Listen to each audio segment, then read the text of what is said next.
काँग्रेसनंतर राज ठाकरेंच्या महाविकास आघाडीमधल्या एंट्रीबाबत शरद पवार भूमिका घेणार. मुंबईतील राष्ट्रवादी शरदचंद्र पवार पक्षाच्या बैठकीमध्ये होणार मंथन.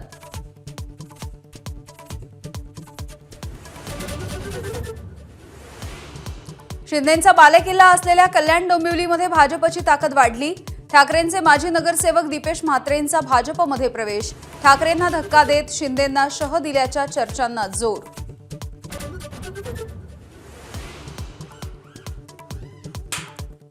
उद्धव ठाकरेंच्या मातोश्री निवासस्थानी ड्रोनच्या घिरट्या. मातोश्रीवरती नजर ठेवण्याचा प्रयत्न, विरोधकांचा आरोप.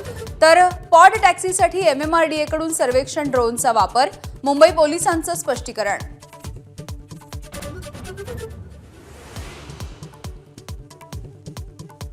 राष्ट्रवादी अशी औलाद ती सत्तेशिवाय राहू शकत नाही. शिवसेनेचे नेते तानाजी सावंत यांची आगपाखड.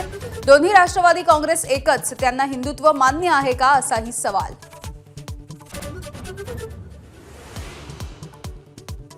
मंत्री राधाकृष्ण विखे पाटील यांची गाडी फोडणाऱ्याला 1 लाख रुपयांचं बक्षीस. बच्चू कडू यांच्या ऑफरमुळे खळबळ.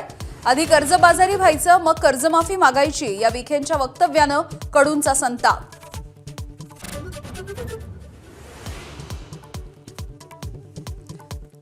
काहीही चुकीचं केलेलं नाही, पुढेही चुकीचं करणार नाही. मुंडवा जमिनीच्या प्रकरणावरती अजित पवारांचं स्पष्टीकरण. याआधी देखील 70,000 कोटींच्या घोटाळ्याचे आरोप झाले, पण पुढे काहीही आलं नसल्याची अजित पवारांनी करून दिली आठवण. कोणत्याही नेत्याचा नातेवाईक असो, कारवाई झालीच पाहिजे. पार्थ पवार जमीन घोटाळा प्रकरणामध्ये रोहित पवारांची भूमिका. सुप्रिया सुळेंनी भावनिक होऊन वक्तव्य केल्याची देखील प्रतिक्रिया. शीतल तेजवानी अद्यापही फरार. जमीन घोटाळा उघड झाल्यापासून बेपत्ता. तेजवानी देशाबाहेर गेली आहे का, इमिग्रेशन विभागाकडून पोलीस घेणार माहिती. नंदुरबारमध्ये देवगोई घाट परिसरामध्ये स्कूल बसचा भीषण अपघात. एका विद्यार्थ्याचा मृत्यू तर अनेक जण जखमी. अपघातग्रस्त बसमध्ये 20 ते 30 विद्यार्थी असल्याची माहिती. सांगलीमधल्या तासगावमध्ये भव्य बैलगाडा शर्यतीचा थरार. विजेत्यांना मिळणार फॉर्च्युनर, थार आणि ट्रॅक्टर.